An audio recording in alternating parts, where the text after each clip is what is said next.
दोस्तों, the far side saga, जिसे पहली बार 1922 में इसी शीर्षक के तहत प्रकाशित किया गया, अंग्रेजी लेखक जॉन गाल्सवर्दी द्वारा 1906 से 1921 के बीच लिखे गए 3 उपन्यासों और 2 इंटरल्यूड्स अंतराल कथाओं की एक श्रृंखला है। गाल्सवर्दी को 1932 में साहित्य का नोबेल पुरस्कार मिला था। यह श्रृंखला एक बड़े मध्यवर्गीय अंग्रेजी परिवार के प्रमुख सदस्यों के उतार चढ़ाव को दर्शाती है, जो गाल्सवर्दी के अपने परिवार से मिलता जुलता है। इसके सदस्य, जो केवल कुछ पीढ़ियों पहले किसान थे, अपनी नई दौलत न्यू मनी की स्थिति के प्रति अत्यंत सजग है। मुख्य पात्र वकील और कला प्रेमी सोएम्स फॉरसाइट स्वयं को अपनी संपत्ति इकट्ठा करने की क्षमता के कारण संपत्ति का आदमी, मैन ऑफ प्रॉपर्टी मानता है, लेकिन यह स्थिति उसे खुशी नहीं दे पाती। दोस्तों, 2003 में द फॉरसाइट सागा को बीबीसी के द बिग रीड सर्वेक्षण में यूके के सबसे प्रिय उपन्यासों की सूची में 123वां स्थान मिला।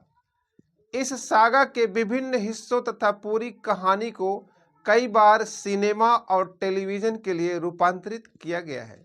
पहला उपन्यास द मैन ऑफ प्रॉपर्टी 1946 में हॉलीवुड में दैट फॉरसाइट ओमेन के रूप में बनाया गया, जिसमें इरॉल फ्लिन, ग्रीन गार्सन, वाल्टर पिजेन और रॉबर्ट यंग ने अभिनय किया।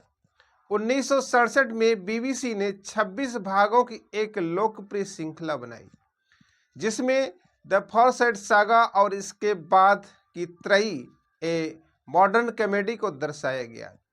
2002 में ग्रेनाडा टेलीविजन ने ITV नेटवर्क के लिए 2 श्रृंखलाएं बनाई और the Forsyte Saga To Let. इस सागा के बाद गाल्सवर्दी ने फॉरसाइट परिवार पर आधारित 2 और त्रयी तथा कई इंटरल्यूड्स लिखे, जिन्हें सामूहिक रूप से द फॉरसाइट क्रॉनिकल्स कहा जाता है। द मैन ऑफ प्रॉपर्टी 1906 पहला भाग फॉरसाइट परिवार के कई सदस्यों का परिचय कराता है और उनके बीच के संबंधों और प्रतिद्वंदिताओं को दिखाता है। कहानी जल्दी ही सोएम्स फॉरसाइट, उसकी पत्नी आयरीन के असुखद वैवाहिक जीवन पर केंद्रित हो जाती है। आयरीन का चरित्र गाल्सवर्दी की पत्नी एडा गाल्सवर्दी पर आधारित है। सोएम्स आयरीन की लंदन की मित्रताओं और उसकी स्वतंत्रता से ईर्ष्या करता है। उस पर नियंत्रण स्थापित करने के लिए वह एक योजना बनाता है कि वह पहला फॉरसाइट बने जो एक देहाती घर में रहेगा। वह रॉबिन हिल नामक स्थान चुनता है ताकि आयरीन को अलग थलग किया जा सके। वह एक कलात्मक स्वभाव वाले वास्तुकार फिलिप वासनी को घर डिजाइन करने, निर्माण करने और सजाने के लिए नियुक्त करता है। आयरीन वासनी से प्रेम करने लगती है और दोनों के बीच संबंध शुरू हो जाता है, जबकि वासनी पहले से जून, जो सोएम्स के चचेरे भाई की बेटी है, से सगाई कर चुका होता है।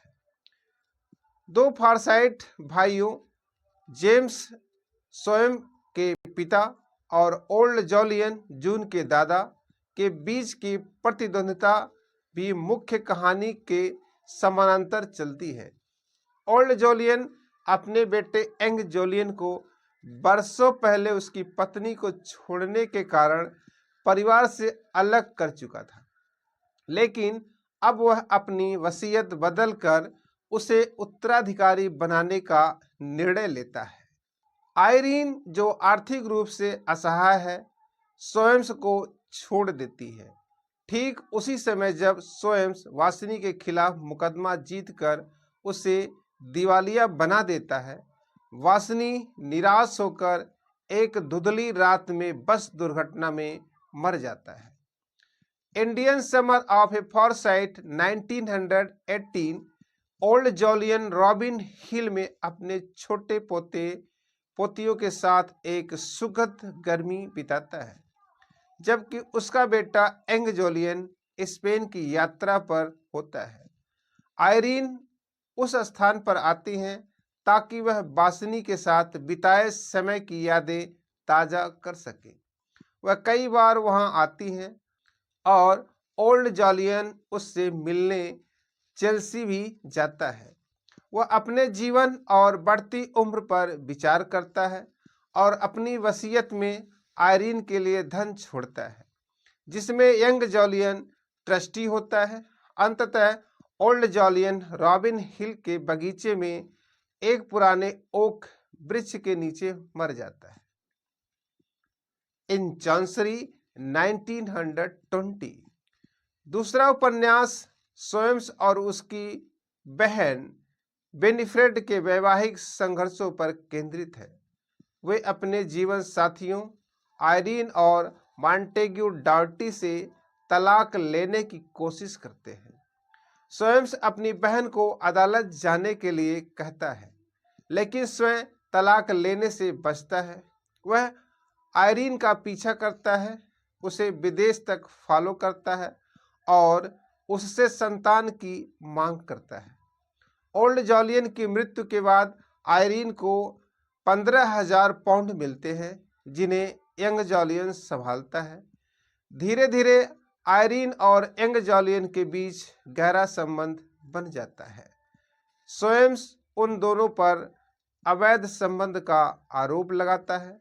यह आरोप अंततः सच हो जाता है और तलाक के बाद दोनों विवाह कर लेते हैं।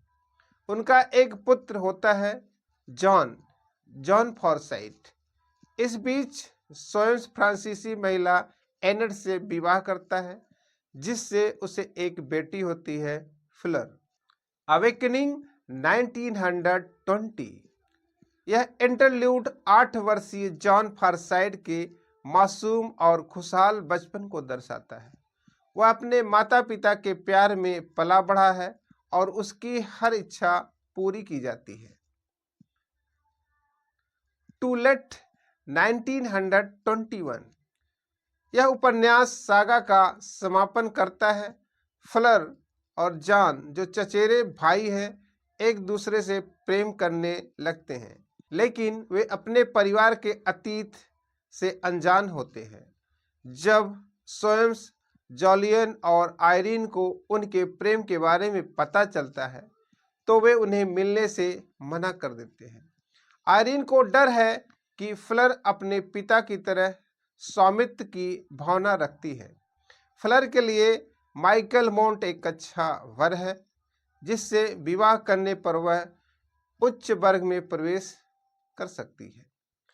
इस बीच जोलियन अपनी मृत्यु से पहले जॉन को एक पत्र लिखता है, जिसमें वह आयरीन और सोएम्स के अतीत का सच बताता है। पत्र पढ़ने के दौरान ही जोलियन की मृत्यु हो जाती है। जॉन अंततः फ्लर को छोड़कर कनाडा चला जाता है। फ्लर माइकल मोंट से विवाह कर लेती है, लेकिन उससे प्रेम नहीं करती। आयरीन भी कनाडा चली जाती है और रॉबिन हिल बेच देती है। अंत में सोएम्स और आयरीन दूर से एक दूसरे को देखते हैं और एक प्रकार की शांति स्थापित हो जाती है। सोएम्स अपने जीवन पर विचार करता है और महसूस करता है कि उसने जिस चीज को पाने की कोशिश की, वास्तव में वह कभी उसकी नहीं थी। दोस्तों, अगर आपको हमारा ये नरेशन पसंद आया हो तो वीडियो को लाइक करें, अपने दोस्तों के पास शेयर करें। दोस्तों, अगर आप टीजीटी पीजीटी की तैयारी कर रहे हैं तो ये वीडियो आपके लिए बहुत ही उपयोगी है। चैनल पर नए हैं तो चैनल को सब्सक्राइब करके बेल आइकन दबा दें, ताकि आने वाले वीडियो का नोटिफिकेशन आपको सबसे पहले मिले। मिलते हैं फिर किसी नरेशन में। धन्यवाद।